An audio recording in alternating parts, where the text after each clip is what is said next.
true story. What's up, guys? Jason Payne, owner of the Sexy Business Status Podcast, and I am your host today, along with one of my dear friends from. We're gonna go figure out how far back we've been friends. Miss Shay Noonan, who is a real estate juggernaut. She's a G, been a friend of mine for many, many years, and I was like, dude, I need to get her on. I love your content game that's been going crazy and everything, so we're going to jump into that. So if you are a real estate agent, listen up. If you're a small business owner, listen up. If you're a mom, listen up. If you are a spouse, listen up. So that covers. I love it. That covers everything. A lot of people. Because we cover all the things. Like, oh, Sexy Business Status, all you do is talk about business. I'm like, dude, what people don't understand, it's not just about business. Because you're only a business owner or an entrepreneur or a real estate agent or a roofer for so many hours a day. You are still a spouse and you are still a parent. Yeah. Apart from community stuff, church stuff, like, that's not, we don't even get into that. But like, there's so much more than just the business side of things that people don't focus on. And I feel my niche within my business and my coaching program is I'm all about personal development, being a better spouse, and being a better parent. Yeah, being the best version of yourself, and then that is everything that you do, right? Like that's going to the gym. That's how you parent your kids. That's it's everything. Yeah. Yeah, 100%. That's huge. So married. Brian, love Brian. Good 11 dude. years. Stud dude. 11 years. No. Oh wait. Yes, 11 years. 11 years. We're gonna hit 11 next year. We're 10 and a half. Nice. So. Yeah. 2013. You made it past like the 10-year hurdle. Yeah. We got married in 2013, March of 2013, 2012. That's 10 years. Yes, you're going on 11? Oh, it was 2012, that'll be 11. We got married in May of 2013. Yeah, we're 2012 then. Okay, you're 2012. Yeah. Okay, yeah. So you're a year ahead of us. Yeah. Two beautiful daughters. 2 daughters. How old are they? 9 and 5. 9 and 5. I have to think about it, yeah. So you have the mom game, you have the wifey game, and then you got the badass biz game. Yeah. Right? Yeah. How do you, those that are listening, right? Small business owners, most of them are spouses, most of them are parents, and they're small business owners, right? Which is what you and I are. Yeah. How do you handle and juggle all of those things so well? Oh man. I mean, I have to be diligent. It's consistency too, right? Once you get the systems in place of like, I get up at this time, I go to the gym at this time, you have to have the system in place. And once you do, I think it falls in line. Sure. But I'm not gonna lie, it's hard. I make sacrifices sometimes. I'm not the mom that is at my kid's school all the time. I miss out on that, but I'm willing to make that sacrifice for my kids. Sure. Because I also believe I'm teaching them something greater, and that is like hard work. Totally. And ethic. Yeah. So some people only want to be a quote unquote stay-at-home mom. By the way, that is the hardest thing on planet Earth. 100%. 100%. Like, go sell all the houses you want. Go put on all the roofs you want.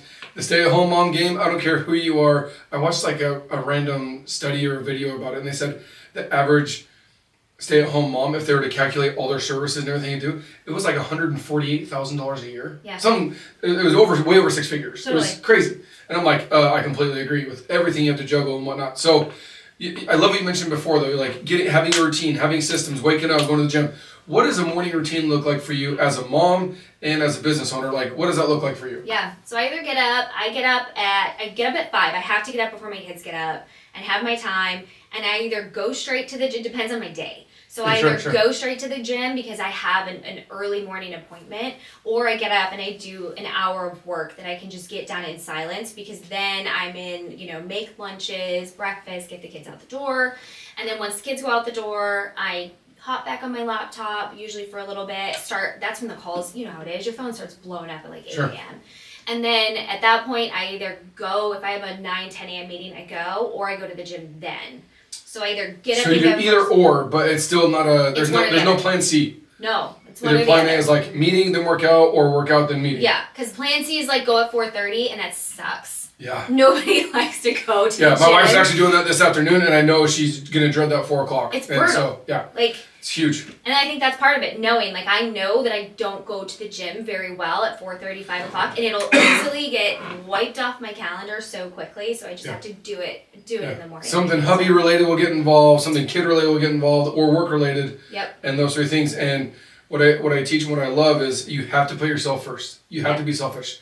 Because if you're not at your optimal peak level of performance, you can't give your all to your husband or your wife, and you cannot give your all to your kids, and you're definitely not going to be able to give it all to your clients. Totally. I feel like that is the key, is taking care of yourself first, because you will then perform better at everything else in your business. I mean, if you can't commit and be dedicated to get up and go to the gym, then how do you commit to running your business and doing what it takes? Because running a business is so hard. Sure. Right? So it's like you just commit to it and you do it, and my mental game is stronger. I'm better ready to tackle my day. I mean, I'm a better parent. Yeah. Too, right? Love it. So you mentioned that you might not be at every single field trip or every little get together thingy for your kiddos, because you're also, wheeling and dealing. What does that look like? At what point do you say, okay, no, I need to be a mom here, or I can pass on that? Is it a gut feeling? Is it based off like how many things you've done? What does that? I mean, because we're all thinking that too, right? But like, how do you maintain that or juggle that? So I think you do. I think you have to be like, at one point, it's like, if my client wants to see a house and I can't push it off, then I'm going to go. I'm going to go show the house, and I have to do my job. But I also believe in leverage, and I believe in paying somebody. If it's just opening a door and it is something that is really important to my kids, I will pay $50 for an agent to go open the door for me, so I'm not letting my client down, but I'm also there for my kids, right? It is okay to pull in help to make sure you get it all done. So one of the biggest things I learned from one of my mentors and coaches named Andy Elliott, right, lives here in Fountain Hills, was he said one of the biggest things that changed his marriage was getting a nanny. Totally. And I'm like, what? And I said, okay, cool. It's like, no, this is an extreme, to each their own. Right? So we're like, oh, you need a nanny to be a mom. It's like, no. But like the monotonous things that like, I'm a mom. Like going to the grocery store, you don't have to be a mom to the grocery store. You can literally order your shit online and have it delivered to your house. Yeah. And do we care how the apple or the banana showed up on the counter? No. Or how the milk showed up in the fridge? It's like, I went to the store. So using those resources is huge. Yeah. Just like you said. And I love how basically that's a version of one of the things that we teach is hire and delegate. Yes. Right? So it's like, okay, I have a commitment that I need to do. Okay, you need to go do X, Y, or Z. You asked me before we press record, you're like, hey, are you still getting up on roofs? And I was like, every once in a while, but mostly no. Yep. We're doing 100 inspections a week. Yeah. Like, even in gangster Jason mode in the roofing days when you saw me, like, I was getting up on every single roof that you sent me, right? Yeah. And you saw me like, I see Jason like once or twice a week, like always, and now you're like, I see Jason like once a quarter. Yeah. But I'm still there, but I'm not physically doing the roof. Why? Because even if I wasn't married and didn't have kids and didn't have that, not a distraction, but other priorities, let's say I was a bachelor, right? So not married, no kids, and I could work harder or work more, I still can't get on 100 roofs a week. No. So I literally have capacity issues for my clients that have time restrictions, especially in real estate.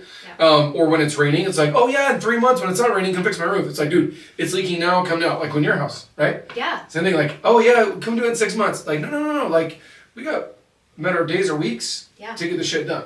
Yeah. So that being said, I love how you said you'll sacrifice that money to get that time with your kids, because it's something like opening a door, right? And I love the controversial reels that we'll get out of this. It's like, you can hire a dingleberry to go open a door for you. Yeah. It's not rocket science. And as long as you have an MLS, your app, like you're in. Yeah. Is there any art to that? No, and I think too, a lot of times we're such control freaks in our businesses and our lives that we actually end up hurting ourselves by not leveraging out. Right? How frustrated would you be if you were buying a house and all you want to do is just see the home? You don't need me, in my opinion. You just want to see the home, and I put you off. You'd be much happier as a customer or as a client if I just found somebody to open the door for you, right? Right. So I can usually tell when somebody's over leveraged just in the level of service, because you can't do it all. Yeah, At some point you'll fail. You will drop the ball somewhere because you can't do it all. Or you will turn away clients, which in return is dropping the ball. Yeah. Right? They're like, oh, like I give 5-star service to all my clients. Well, you don't have a lot of clients then. Right. You can't scale. Yeah, unless you have a team behind you. I have 87 employees. I didn't know that. Isn't that That's nuts? amazing though. Yeah. Like I love that. Because yes, we go way back. Yes. And it's so cool to see how your business has grown. But it is. You've done it the right way. And you get it. Yeah. Like, dude, hire and delegate. That's all I did. Like, Jason, how'd you build it? I'm like, dude, hire and delegate. Okay. I don't want to do taxes. Okay, hire a CPA. I don't want to get the phone call. Hey, Jason, it's Shay. I need a roof looked at. Does that require my skill set? No. I can pay somebody 50, 60 grand a year, $1,000 a week to take and set those 100 appointments. Yeah. I have 2 ladies. They're freaking awesome. Jesse and Andrea. You probably talked to them. Yeah. And Shannon, remember, Shannon? Yeah, yes, totally. like Shannon's a G. She does our scheduling for our team now. Yep. Like, that is what it comes down to when you can hire and delegate those services, because where I shine is adding value and educating our clients of why they should call us and then continue to call us. But once they call us, that sale is already done, for lack of better words. Like, I've already convinced, in a good way, to have you work with us and use our services. That's where I come in and I shine. Just like opening a door. You don't get the deal. They opened a door, so they got the deal. Dude, no. It's the leverage and all the negotiating behind your real estate deal. That's where you come in and you shine. Right. Exactly. So, like, why not utilize that? Why not recognize that and pay the money and just stop? Some of these agents, if you are a high-producing agent,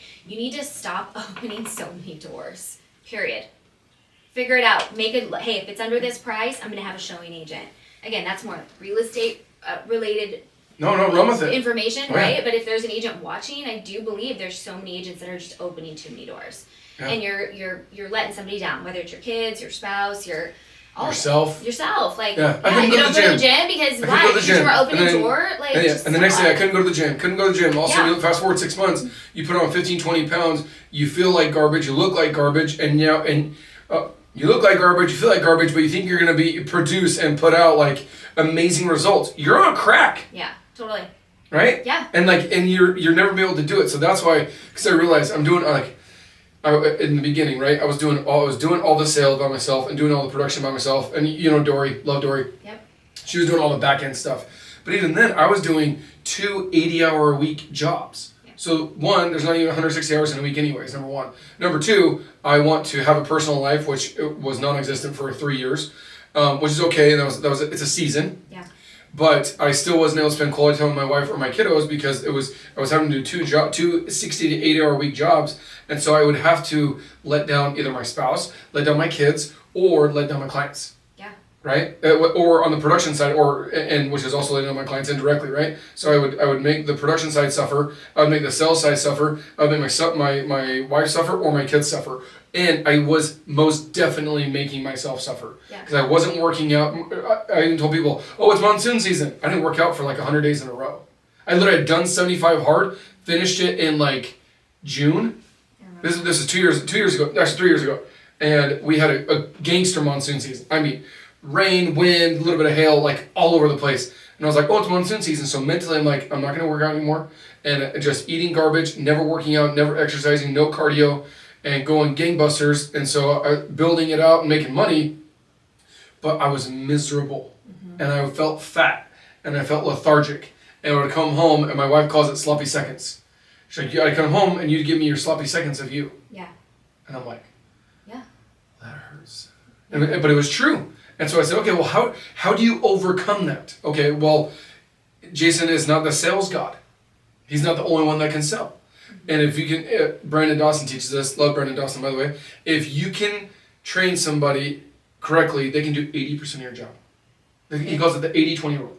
The 20% is you, like who you are as a person, your DNA. Nobody can change Shay. Shay is Shay. Yeah. But like there's 60,000 of you agents. Yep. Right? And so but that 20% is why people go with you over somebody else. But you can train somebody to do 80% of your job. So it's like in sales, well, if I have whatever my closing ratio is, and I can hire somebody and have them do 80% of that, and I can get back 2 hours a day, I'm like, done. And hire a production guy. He can do 80% of what I do, and I get back 2 hours a day, boom, done. I just got back 20 hours a week. Yeah. It's actually more like 40 now. Yeah. And they're now motivated, and they have more energy because they're not working 12, 14, 16, 18-hour days. And so they can give a better customer service experience than I can. Yeah. Instead of me trying to do both, if I just do one and delegate that one, now you have 2 guys giving a 5-star experience, not just the one trying to give a 5 with all, like, down on my core trying to do the best that I can, but it's just not good enough because of how the process works and how the systems work. Yeah. So hiring and delegating, I think, in real estate, that's probably one of the biggest industries where people struggle to let go of any dollar amount to share that pie. Yeah. I was going to say, like, what is it? I don't know what it is that prevents people in business from doing that and from hiring out and leveraging. It takes money to make money, right? If you don't realize that from the start, like, you shouldn't run a business. So when did you make that jump? Because coaching, especially small business owners, blue collar guys, hiring their first employee is terrifying. Yeah. Most of them come from just being an agent. Yep. Or just being like a technician, right? Just doing a roof. I put on the roofs, cool. But now I have to hire somebody, and now I'm in charge of their payroll, and now I have to give them things to do. Before, I just do my own thing, work my own schedule, sell my own deals, do my own jam. But when you hire somebody, you are now a boss. Yeah. You are now a leader. When did you make that jump to get help? I think it was probably 2 years ago. I first started with admin. So helping me on the back end, the files. Again, I don't need to sit on my computer all day uploading documents to my broker. Like, that's first step. Hire somebody to handle all of that for you. All the clerical stuff. All the clerical stuff. Yes. And it was hard. It was like, oh man, it's control. I'm a control freak. Sure. I want to make sure it's done right. I want to make sure my clients don't feel like I'm passing them off. That was the first one, and I was like, why didn't I do this sooner? I mean, then you see it. You see the light. When you made that jump, though, like, how did it make you feel? Like, I literally had guys, males, like, no, like, not being sexist, but like dudes, and have like shaking, like, anxiety attacks. Oh, really? From hiring an employee, because they're like, well, now that employee comes with a dollar amount, and what if I don't sell? What if I don't close? And what if I don't? And so they literally just have like a mini panic attack. I'm like, dude, chill out. Yeah. Do your freaking job. I call it good pressure. Because guess what? Now you have to show up. Now you can't just take off time, because a lot of people, when you're a solopreneur, like, you control what you make. Oh, cool, I don't want to work today. Cool, you know you're not going to make X number of dollars. Well, cool, I know in my bank account, I'm going to be okay. But when you hire somebody, part-time or full-time, you're now responsible for X number of dollars to be produced. Yeah. To make it happen, you have to pay that person. Yeah, I have $100,000 a week payroll. 6 figures every See, week. that's next level. And I love it, though. That is so good. That is next level, and I think that's so cool, because you do have to have a heart in that case too. You have to have a heart for those people, because that heart for those people is what motivates you to keep going and keep grinding, even when it's hard. Yes. Right? Yeah, not everybody's born to be a leader to that level. Yeah, and some people just don't want it. They're like, dude, I don't want that pressure. I don't want that stress. I don't want that. And I just embrace it. It's like second nature to me now. It's just like, it's like going to the bathroom for me. It's just like, it's another day, like, let's go. Yeah. But like that constant pressure, that good pressure. There's bad pressure and good pressure for sure, right? But like that good pressure of having, like, I know that I need to show up. I need to be generating a crap ton of leads so my sales rep can go sell them. So my production team, I have 40 something guys in the field now, so they can go be putting on, we do, I don't know, 40 to 50 repairs a week and about 20 full roofs a week. And so, like, I need to have, I need to have the marketing dialed in, right? I'm going to put on my, I don't know what this is, mixture of State 48 Sexy Business Status combo shirt. Alex Hormozy and green. I love it. Right? And I'm like, let's do it. And so you go from the marketing to the leads to the sales to the production, and then you have your admin, like, fulfilling it, and to ARs and collecting and everything. But like, being able to do that, how are you able to do more deals by having more people underneath you? I mean, I can give where I'm good, I can give that my all, and I think that's what's important, right? Is if I'm out showing houses, I can't be on the phone talking to my clients that are under contract about the issues that we're having. There's just there's so many ways that we're putting energy in places that aren't going to grow us or grow our business or help us at all. And you just have to learn what that is. Do inventory, figure it out. Where are you truly not needed? Like, be realistic, right? You are not needed in our field to open the door for your client. They literally don't care. Yeah. It's why things like Redfin have been successful, because people just want somebody, and they want somebody now. It's that, like, Amazon kind of prime culture. Swipe right. I want it now. Do we care who delivers it? No. The cardboard box showed up. You just want it. The blue arrow showed up. Cool. We don't care. Like, well, you see, they don't even do Amazon trucks anymore. Or you have, like, random strangers showing up to your house and dropping off a box. Yes. That's how, like, little value that we don't care who the driver is. Right. We want the end result. Right? And you want it as soon as possible. You want the fastest result possible. Yes. So figure that out. That's in everybody's businesses right now, because we're in this, fast-paced, like, ADHD culture. So what is that in your business, and where can you cut it out? That's just the first step. So we call it the 2,500 rule. Okay. So $20 an hour, 40 hours a week, 52 weeks a year, 50 weeks a year, is $41,000. $500 an hour, 40 hours a week, 52 weeks, is $1 million. Gross. So you go from 40 grand or $1 million. So when you say you have to do inventory, we call it a personal audit. There you go. What tasks are you doing that are $20 an hour? No offense, if you're making $20 an hour, you're in a different chapter than other people. I was talking to one of my, Nikki T, my business partner, and we're talking about how some guys are in like chapter 3 and some guys are in chapter 13. It doesn't mean that they do it. Chapter 13 is better than chapter 3, unless chapter 3 chooses to stay at chapter 3, right? And if chapter 13 you choose to stay at chapter 13, shame on you, right? So there's always growth and always going there. But that 500 rule is you go through and do the audit where I can hire and delegate that $20 an hour task that's somebody that's in chapter 3 mode and give them that task, right? Taking on an appointment. So you call me. When was the last time you actually called me to say, hey, Jason, I need you to go to 1239 South 67th Street? Yeah. Never. Why? Because you call my team because the person receiving that is in that phase to be able to accomplish that task. Yeah. They cannot do my $500 an hour task. They cannot be on a podcast like this or doing the marketing or being at the events or doing the collaborations and generating those relationships. Those are the $500 an hour tasks. Yeah. So I literally tell people, just like write down everything you do. If you're listening, you're a small business owner, realtor, doesn't matter. Even if you're a mom, write down everything you're doing throughout the day and where can you delegate those things. Like I have cleaning ladies that come to my house every 2 weeks. Why? My wife hates cleaning toilets. I hate cleaning toilets. Are we high maintenance? No. It's 2 things we don't want to do. And we have the funds to fix that. Cool, guess what? My wife loves me now. Why? Because she's not spending 2 or 3 hours every week or every 2 weeks cleaning the toilets and mopping and vacuuming and all that crap.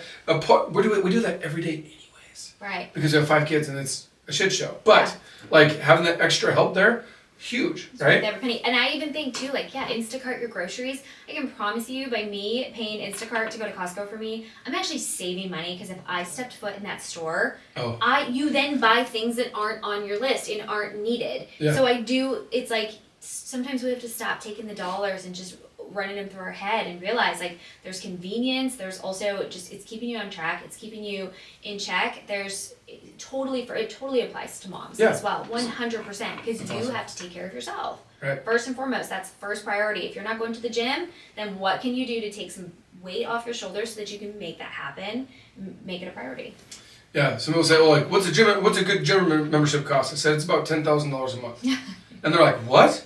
I'm like, yeah, because if you truly understand the power of your body and being in optimal shape, I've lost 27 pounds in the past 4 months. I feel like $1 million, not high school shape, but damn near close, and I will be within the next 90 days compared to what I was. And I was just like, okay with it. The dad bod, I was okay with that and settled.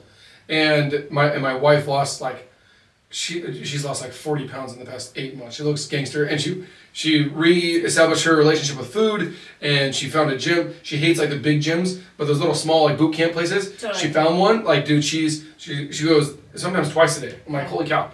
And the thing is, like, well, what do you mean $10,000 a month for a membership? I'm like, well, at $500 an hour, and you go there for an hour, and you truly see that is how powerful it is. That's $500 an hour, 5 days a week. It's $2,500 times 4. It's $10,000.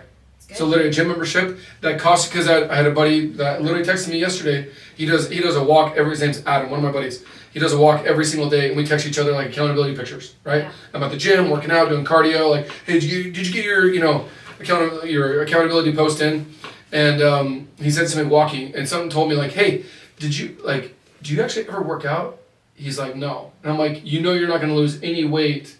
Might make you feel good. Yeah, you'll get your cardio going, get your brain going, and get ready for the day. And he wears a vest, right? I'm the vest guy, totally. And so all my clients get vests. Yep. And so I have the vest on, so it's like you'll burn some calories, but like you're not going to shed that we call the inner tube. Like you're not going to get rid of that, and you're not going to like all of a sudden lose 50 pounds and get biceps, and you're just not just from walking. And so I told him, I was like, dude, you need to get a freaking membership. Like you need to get to a gym. And I told him, I said, I'm going to challenge you as your coach. You need to be at the gym minimum 4 days a week, starting 2024. I was like, if you want to change the way you live now, the vest and the walking, that's a start. But he's been doing that for like a year. And I'm like, okay, keep doing that. But apart from that, you literally got to go in and get a good pump in and like do something hard. And it was like, when you truly see that, that's $10,000 a month. It's $120,000 a year. And we get it for what, $50 a month? from some random, EOS or a Sport or a Lifetime or whatever. Like when you truly understand how powerful your body is, and when it's in optimal shape, you can perform at optimal levels for your spouse, for your kids, for yourself, and for your clients. Yeah. Yeah, it's also, and mentally, I mean, there's just so many benefits to it, but like, we're not getting younger.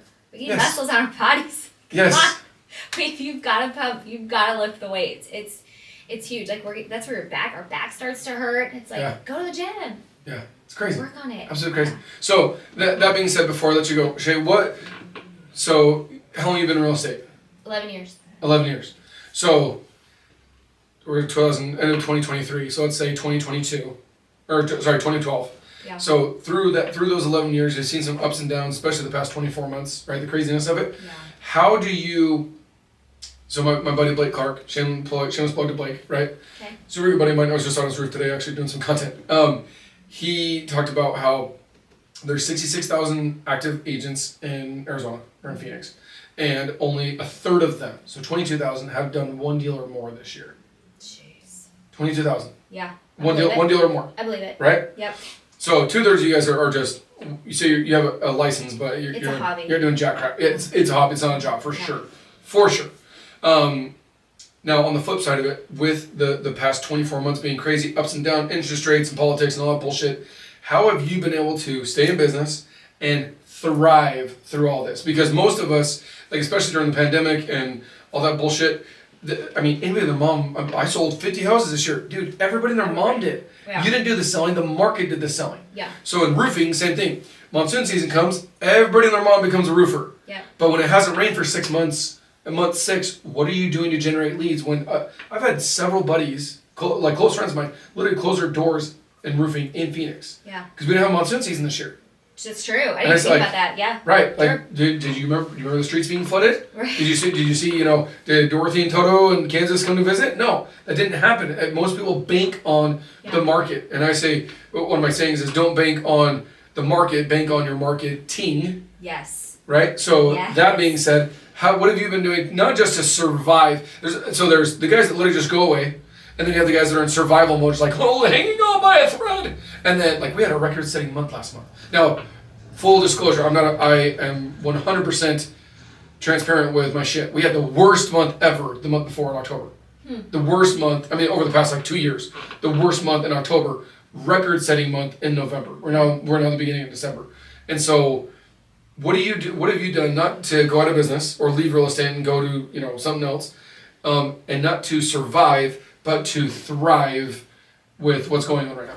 Yeah, so number one is referral business. Like doing a good job when you have the client and you're in the process of it so that they refer you business and they come back. So many times we get the client and that part's easy, and then we don't follow up with them, we don't do emails, we do nothing. We close the deal. Appreciation events. You don't do anything, right? And it's like it's crazy how many agents I meet who have been in the business for 10 years and they're still just it's constant lead gen, and it's like, why are you cold calling when you've done this for 10 years? You should have a database, you should have past clients. So you either did a bad job when you had them, or you haven't touched base with them, but you don't have a business. You've just completely, your systems aren't there. You're looking for that next deal. Yeah, you're just constant in like feast or famine mode, and you won't sustain. So number one is I do my absolute best to appreciate my clients even after they're not my clients anymore. So that's first and foremost. And the second one is social media, video. Like 100%. Okay, I want to roll with that though. I want to stop you. So when you said past clients, so pay attention, follow up, email campaigns, hitting we call it hit the list. Grant Cardone talks about hit the list. I love hit the list. We have a 6,000 person email list that I hit once a week. Yep. And I've never hit it. My uncle's company where I worked before, he had like over 10,000. We didn't hit it the entire 8.5 years I was there. We never sent one. It was like Merry Christmas. Done. Not even that. Not even that. Like, and it's not a dig, it's just reality, right? And so, especially in the blue collar game, like it's something that really people need to dial in. I love that you said that because, those that are listening, you can get pissed off and butthurt. I'm going to say it. We call it a one night stand. Yeah. What do? You hit it and quit it. One, done, and like, bye, I'm gone. Yeah. It's like, what just happened? There's no relationship with them. Relationship after that. Did you, but then like continue, but then you have a marriage. You text them again. Hey, let's go out again. Hey, let's date again. Hey, what's your give me your number? Hey, let's FaceTime. Hey, let's text. Hey, let's bop, bop, bop, bop, bop. And you continue that. It doesn't mean you have to see them every single day. Right. But you stay in constant contact with them over several different platforms and several different ways in order to go about that. So we call it the hit it and quit it analogy. Like, you don't want to do that because that's exhausting and very expensive. Right.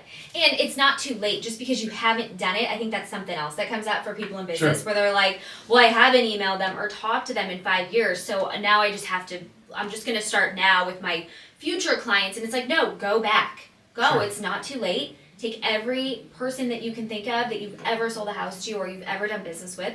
It's not too late. Put them in a database and go and run with it. So I'm going to ask you a question. Don't lie to me. Did you get my State 48 Christmas party email? No. You didn't get it? Okay, cool. Good to know. I'm going to follow up on that. Yeah. We sent an email out to all of our clients. We only did one. That's the other problem too, is volume and frequency. I sent one email and I didn't get any leads. Well, it's like I texted her once or asked her out on a date once. Bro, what is the goats of the world teach in sales? 7 to 12 times.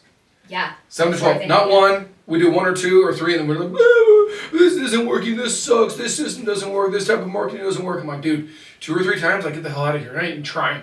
So 7 to 12. But the other part is, because we sent out the appreciation party flyer for our party that's in 2 weeks. Bring your kids, by the way. Freaking love it. Bounce houses, okay, I think I knew you did this. raffle prizes. Yeah. You seen it. You probably seen it on social media. I've seen it on social media. Because we've done it over 7 times. Yeah. That's why I see it. But email, you probably only got 1, and how many thousands of emails have you seen since then, right? Yeah. So, we got 4 leads.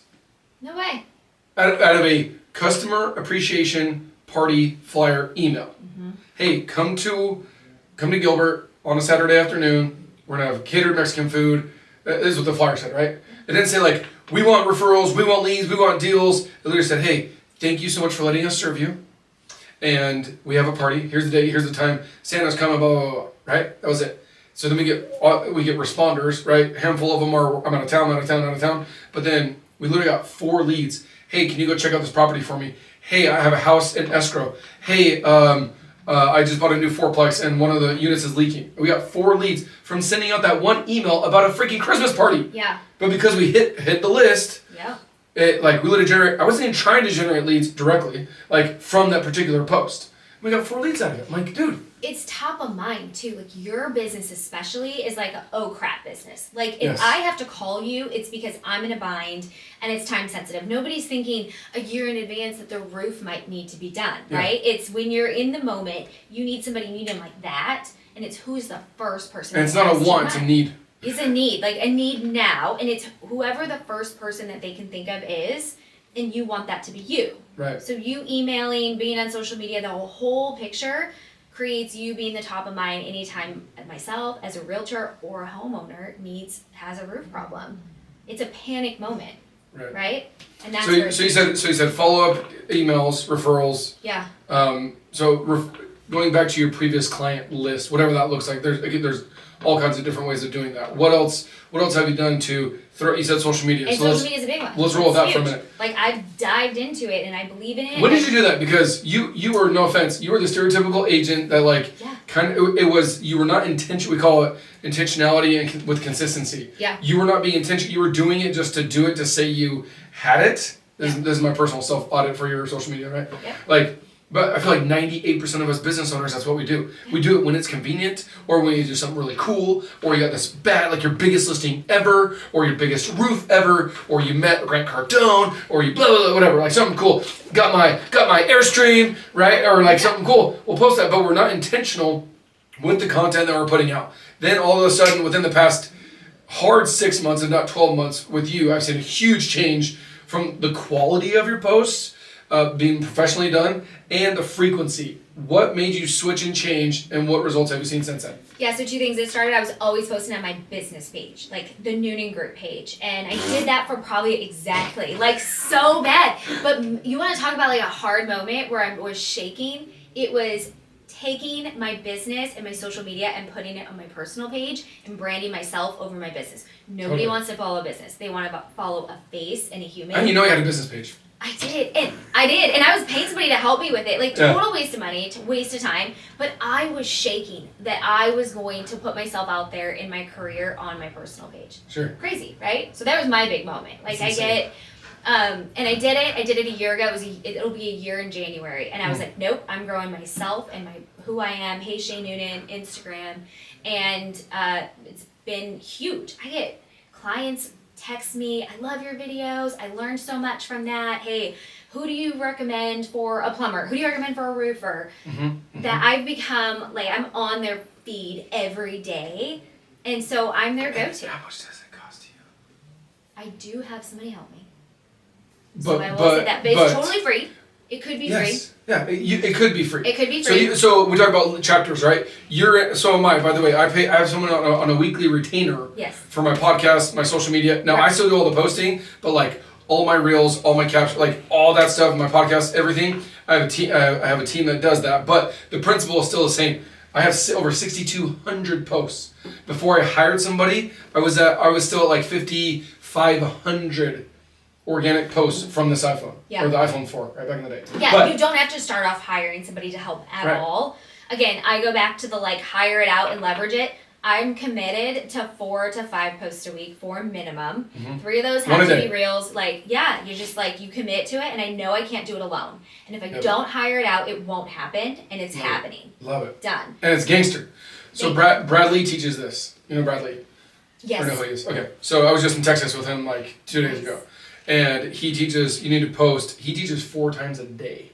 Yeah, for so like maximum growth. Next level, right? And so, but I love what you're like, 4 times a day, and you're like, Jason, like, I'm not there yet. But you can work up to it, because you see my stuff and how often I post. Yeah. It's like, that's what it comes down to. So 4 posts, now, that could be, in my opinion, I recommend doing like 3 stories a day, because stories keep you relevant. Yes. Because if you haven't posted in a month, and if I click on someone's story and there's nothing on there, it deters me. It's like, it's gross. Like, you're not even on social media, like, get out of here. Yeah. And which means you don't want to connect with me, you don't want to show me what you're doing, or you're not doing anything. Yeah. Right? And so that's why you need to have, in my opinion, minimum 2 to 3 stories a day. You don't need 50, because people just go, you'll come off as spamming, and so they'll just like blow through all of them, or they'll just swipe left and go to the next person. Yeah. But like 2 to 3 a day, 4 a day at the most, and doing at least 1 reel, because stories are only good for 24 hours. Yeah. Then they disappear no matter what. So the current stuff going on right now, like, let's roll. But then the reels and your posts, reels are better than posts in my opinion, because reels can go out to the universe, right? But reels stay on your feed. Yeah. So those that don't know that, so a reel and a post stay on your feed forever. They never get deleted, they never go away, and they stay there forever. So that's where your good, solid nuggets stay on there, right? And you'll get way more views on a reel. If you think about it, it's fascinating. Like, I've got one going right now that it just gets shared multiple times a day. It's pretty cool to see. But I'm up to like 28,000 views since last week. And think about the number. Like, if somebody said, hey, you can have a free stadium advertisement, would you be like, I'll take it? You totally would, right? Yeah. That's what Instagram does for you. And the crazy part is with like the algorithm is, okay, and how many people are going to show up? Well, it's, I think, like Taylor Swift and like her tour, right? So Taylor, like, she sells out 100,000 seats in a stadium. But the principle of it is, okay, Taylor Swift, you're going to go to 50 different stadiums in 50 different days. And so 1 a day, right? Yep. 50, and some days you're going to have 300 people in the stadium. Some day you're going to have 28,000 people in the stadium. But we're not going to tell you, and you don't get to decide. That's literally what Facebook and Instagram is. Yeah. Now, there's different ways to beat the algorithm. My buddy who I also listened to, actually yesterday, Ryan Stewman, total genie, to be following him. What he talks about is when you can make sure you always add captions, but when you tag somebody or collaborate with somebody, apart from the reel that goes out to the organic Instagram or Facebook reach, you now are tagging somebody. So you and I are going to take a picture when we're done here, and I'm going to tag you. So all of my 15, 20,000 followers will see it, and then every single one of your followers are going to see it, because if I tag you, you're going to see it, you're tagged with me, and then you're going to add it to your story. And so when you can do that, and you consistently do that, we call it OPS, other people's stages. Mm-hmm. And so I like that. Yeah, you're Pete Vargas teaches that. The king of stages is like other people's stages. So like, this is a podcast. This is one of my stages. I have several. Be like, I'm terrible of getting up on stage and talking to people. Dude, this is what you're doing right now. This is a stage. Mm-hmm. It just doesn't have a 3-foot platform and there's bright shiny lights. But like, you're not in a stadium, right? But like when you truly understand that every time you press record on your phone or take a picture, that is a stage. Facebook and Instagram is a stage. A podcast is a stage. Do you have a copy of my book? No. I'll give you one. Eight phases to eight figures, baby. Woo! Yes. I'll get you a copy. I have one here. So so a book is a stage. We think of like a stage as like something you have to get up on and talk to thousands of people. That's not what it is. Social media is literally that, and it doesn't cost you a freaking dime. No, and I truly believe, I don't care what business you're in. I don't care if you're doing roofs. I don't care if you're doing real estate. I don't care if you are doing skincare and you're an esthetician and you're watching this. If you do not use social media in 2024 and beyond, you will fail. Like, that's it. It's a non-negotiable. It's a non-negotiable. Yeah, 100%. Like, do it or your business will die. We generated $3.1 million in revenue from organic social media posting last year. Yeah. Isn't that insane? It's amazing. Free. That is free. Free. Totally free. And literally just me being intentional with consistency, my two favorite words, being intentional with consistency of, okay, I'm going to intentionally post. Some people, those that are timid or scared of pressing record or doing selfies or doing that content, one, you can hire somebody. Two, it takes practice. Like, Jason, you do it flawlessly. You're an amazing guest, by the way. Some people struggle in that chair. And like, I'm feeding them, like, hey, like, talk back to me. You're doing great. But like, some people struggle to do that. But so it's about practice. How many thousands and thousands of times have I talked into a microphone that you might think looks like this, but actually looks like this? Right? But when you do it, you practice it, you get stronger and you get better and you get more confident, right? And everything comes easier, more fluid to you as you do it. So start now, start doing it, and then as you get going, you really can get creative, repurposing. We won't get into that because that's not what this is for, but the principle of it, right? So, Shay, last thing, because I love touching on the wife card. Okay. What do you do both for doing real estate? So Brian doesn't do real estate, but he has obviously he's not a stay-at-home dad, right? So he has a job too. What do you do? Give some nuggets to the moms out there that are bosses or are working in the workplace, not just, and I'm not depreciating that, but not just being a stay-at-home mom, but being able to control both. What's something that has really helped you be able to still be an amazing mom, but still be an amazing agent? Because some people give up on one or the other. Yeah. I would say, first of all, like knowing why I do it. And I've gone back. There's several times where I'm like, you know what? I don't want to do this anymore. I just want to enjoy my kids and I just want to stay home. But I know when I take that inventory deep down, like this is what I love. I love to do it. And so I prioritize it. Communication, obviously my husband does help me so much. He has to understand that my job's important too. And I think that's huge. Your spouse has to be respectful of your business and understand that it's important and not just be like, all right, well, you chose to do this, so now you get to handle everything that you would handle if you stayed home, right. and then your business too. Like, there's boundaries there. And I'm going to set you up here. Let me guess, you've had to have a couple of hard conversations about that. Totally. It took a long time. I would say it's taken us probably 5 years to get in a groove where it's like I respect his business and he respects mine equally so that we can work together. So not 5 conversations, not 5 days, not 5 weeks, not 5 months, 5 years. So I've been married for 10 and a half years. 8.5, I blew my wife off. Mm-hmm. And she took it. And she took it and she took it and she took it and she took it. And the past year and a half I went into business with somebody I shouldn't have, and it really like shook my marriage and was very, very sad. And so the past 18 months were really, really, really difficult on our marriage. Almost got divorced. It's terrible. But when I recommitted myself to myself and to my number one business partner, who is my wife, my number one asset, when I recommitted to that and realized like what I was missing out on, because she basically threw an ultimatum. She's like, dude, pick that life or this life, but I'm not doing both. I'm not putting one foot out. She's like, I'm miserable, you're miserable, this is dumb. I ain't doing it. She finally held me accountable. She put her foot down. In the past 8 months, it's been the best 8 months of my entire marriage, probably combined, because I started having hard conversations with my spouse about her job in the home, her job in the workplace, my job at home, my job in the workplace, and communicating of trips and events, and because I do a lot of speaking gigs too, so I'm not necessarily on the road, but I'm gone doing a bunch of miscellaneous stuff, and sometimes it might be at night, but I'll make up for it other times during the day, or maybe she wants to go help out at school, but we got little ones at home, so I'll stay home, and that requires a lot of communication. She calls it over-communicating. Yeah. She's like, I need reassurance, I need over-communication.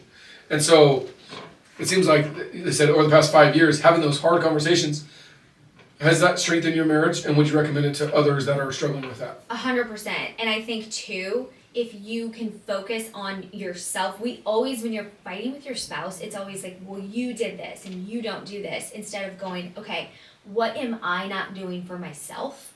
Where am I lacking for myself? Where am I struggling? Am I taking care of myself? Am I mentally like listening to podcasts and bringing myself up so I'm just the best version of who I am? And if you can both be responsible for that, being the best versions of yourself, it's amazing what can happen. And I can pick it out in a second when my husband isn't doing that for himself too. Where I'm like, are you so good. Like, do you need a coach? Like, can you imagine if we just that's the secret. Like, not me coaching you as a spouse, but like maybe you need a business coach. Maybe you're hitting a ceiling. Like, let's bust you through it. Or a therapist. Something that too. So you know what's crazy? So I'm not asking you in your personal life. I have therapy every Monday. Do you really? Yes, and I've done it for 8 months. 8 months. Best freaking thing I've ever done for my business, my personal life, and my marriage. But what happens is like, oh, you're going to therapy? Like, what's wrong with you? Are you broken? Are you getting divorced? Are you and Brian? What's going on? Oh my gosh, and you and Heidi. Blah. I'm like, dude, no. I just know that I'm not perfect, and I want an outer party that has had professional help to show me what I can't see. Yeah. Right? And you go alone, right? You're not going to marriage counseling. I do both. You do both. Yeah, so normally we do one on, one off, right? But for 3 to 6 months, I went by myself for months. Yeah. Right? Because I'm like, yeah. My wife's, so when we had that, I remember I was literally standing in, we have sliding glass mirrors for our closet, and I was standing in there, and she was in the closet, and we had this conversation. I could draw you the picture of exactly that conversation when it happened. And she's like, you need to get help. Yeah. And I'm like, and most people will check their ego, no, I don't, you do. And back then I was like, 100% agree, I'm in. Yeah. Literally within 2 weeks, I'm doing therapy once a week, and I still do it once a week, and it is amazing because it allows me to communicate with somebody that I don't sleep with, and that I don't have babies with, and share those frustrations and things that I'm going through, but also work stuff, right? And she's not a business owner, she's a therapist, but like I can vent those things and have her really digest it and throw it back at me and say, hey, work on this week. Yeah.